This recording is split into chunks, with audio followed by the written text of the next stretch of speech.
There's a rose in a vase on somebody's table right now that's about to be thrown out. And inside that stem is a whole rose bush that nobody will ever grow. That's the part folks never think about. A rose cutting isn't a dead flower on its way to the bin. It's a whole living plant, waiting on nothing but a little water and a little protection, and it costs you not 1 penny. I want you to stop and think about this for a second, because here's why most folks fail at it. A rose cutting almost never dies of hunger. It dies of rot. It sits in water. Some fungus or bacteria gets into that fresh cut end, and the whole thing turns to mush before a single root can form.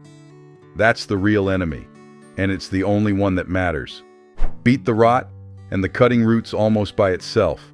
And the two things that beat it are sitting in your kitchen right now. A clove of garlic and an orange peel. Let me tell you who I am. My name is Jacob Miller. I'm an Amish farmer out in the Holmes County settlement here in Ohio, and my wife is Rebecca. Rooting a cutting from something you love and passing the plant along is about the oldest garden habit there is. Nothing bought, nothing wasted. I'll be honest about the title straight off, the way I always am.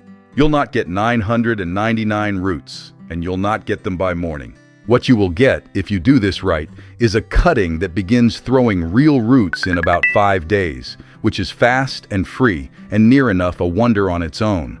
Let me show you, before we get into it.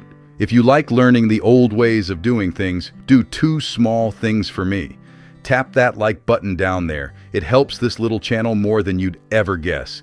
And subscribe so you can keep learning right alongside Rebecca and me. That's all I'll ask. Now, let's root some roses.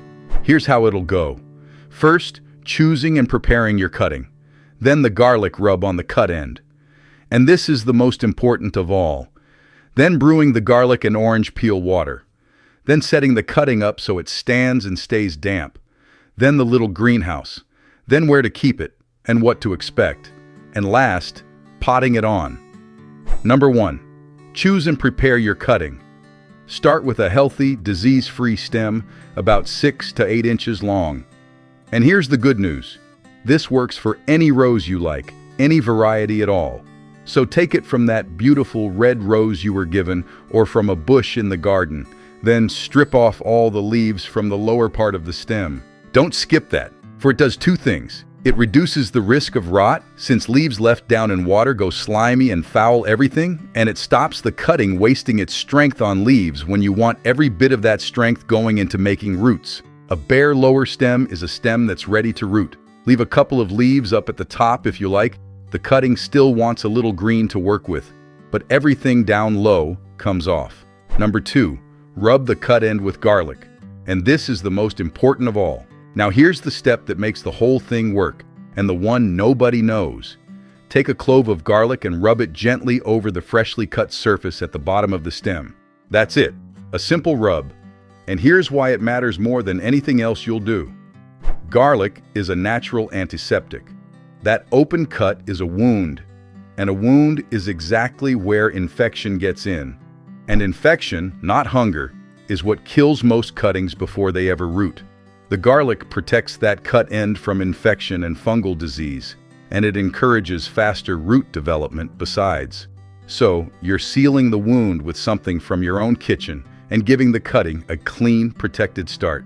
Do this one step, and you've already beaten the thing that defeats most folks. It costs you a clove of garlic in about 5 seconds, and it's the difference between a stem that roots and a stem that turns to slime in the jar.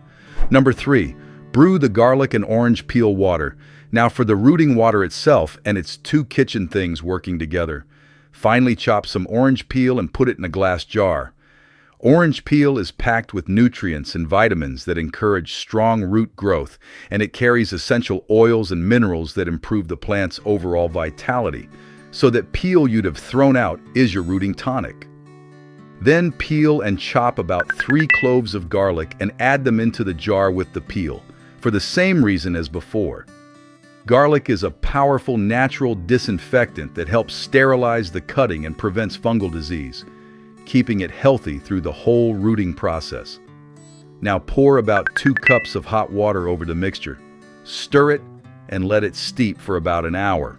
What you've made is a natural antiseptic rooting solution.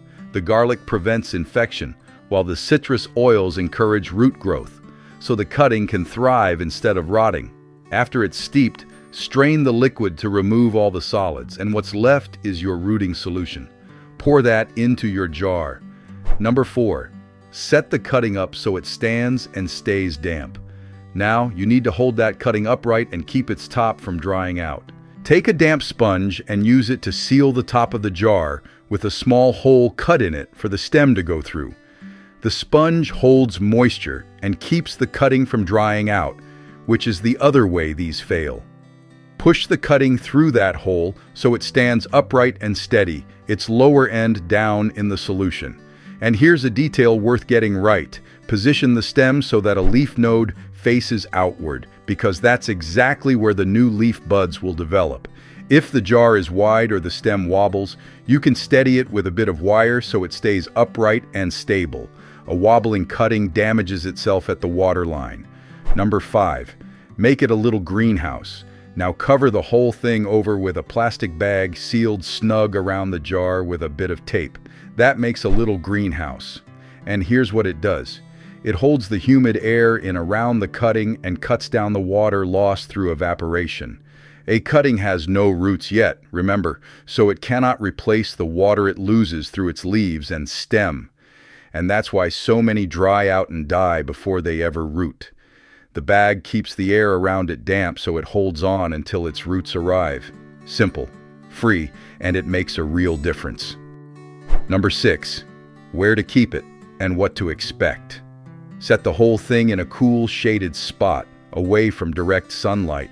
That last bit matters. Direct sun would stress a young cutting that has no roots to draw water with, and cook it inside that bag besides. Cool and shaded is what it wants while it works, and then leave it be. And here's what you're waiting for. After about 5 days, roots begin to develop, and they come in strong. Not by morning, as I told you honestly at the start, but 5 days is fast for a rose, and it costs you nothing at all. Soon after, you'll see new shoots pushing out healthy from the stem, which is your clear sign the whole thing has taken and is working. Number 7. Pot it on. Once your cutting has rooted well and is pushing new growth, it's time to move it out of the jar and into soil. Transfer it into a pot of good, nutrient-rich soil, giving it the space and the food it needs to grow on properly. Handle it gently when you move it, for those first roots are tender, brittle things and easily snapped off after all your waiting. Water it in well to settle the soil around them. Keep it out of harsh sun for a while yet as it finds its feet, and then let it grow on, and you've a rose bush of your very own, raised from a single cut stem that most folks would have thrown away. Now here's where it all comes together. Take a healthy stem 6 to 8 inches long from any rose you like, and strip the lower leaves. Rub the cut end with garlic to guard against infection, the step that matters most. Steep chopped orange peel and 3 chopped garlic cloves in hot water for an hour, then strain it for your rooting solution. Stand the cutting through a damp sponge in the jar, leaf node facing outward, steady it if it wobbles. Seal it under a plastic bag for a little greenhouse. Keep it cool and shaded, out of direct sun. In about 5 days, the roots come, and when it's rooted and shooting, pot it on in good soil. That's the whole of it. And here's what that gives you. A rose bush grown from a single stem for nothing at all, from a bouquet that was headed for the bin, or from a bush you admired. And you can do it again and again. One rose you love can become a whole hedge of them, and cuttings to give away besides. There's no lovelier thing to hand a neighbor than a rose you rooted yourself. Now let me tell you why so few folks know this. There's no money in a clove of garlic and an orange peel. There's a fine trade in selling you rooting powders and hormones in little bottles, and a finer one still in selling you a grown rose bush at the garden center for $20 or $30. There's no profit at all in telling you the cut end of a flower, a bit of garlic, and a peel from your breakfast will do the very same work. So it isn't taught, and folks came to believe roses must be bought. They never had to be. So let me be straight with you about the title, the way I always am.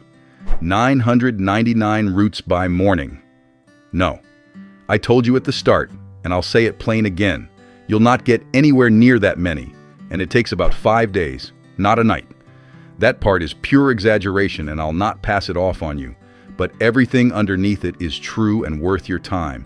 A cutting really does root fast this way, really does need no bought hormone, and the garlic and orange peel really are what protect it from the rot that kills most attempts. Secret Amish way. The habit is truly old and truly ours, using kitchen things and wasting nothing, though there's no secret in it, only good sense. Do it for what it honestly is. A free rose bush in a week or so. So here's what I'd have you do this week. The next time you've a vase of roses starting to fade, don't throw them all out. Take one good stem, strip the lower leaves, rub the cut with garlic, and stand it in a jar of garlic and orange peel water under a plastic bag in a cool, shaded corner. That's your whole week. 5 minutes, nothing bought. Then mark 5 days on the calendar and go look for roots. And bring the little ones in on it. Let them chop the peel and rub the garlic and check the jar each day for the first white root. There's real magic for a child in watching a cut flower turn into a living plant. And what they'll learn is the best of it. That beautiful things can be multiplied and shared, and that you needn't buy what you can grow yourself from something already in your hand. Now, I'd love to hear from you. Tell me down in the comments. Have you ever rooted a rose or another cutting, and what worked for you? Share it down there with the rest of us. Those old ways slip away when nobody passes them on, and I read every one. Root them, pass them along, waste nothing, and grow more than you need, so you can share the beauty with the people you love.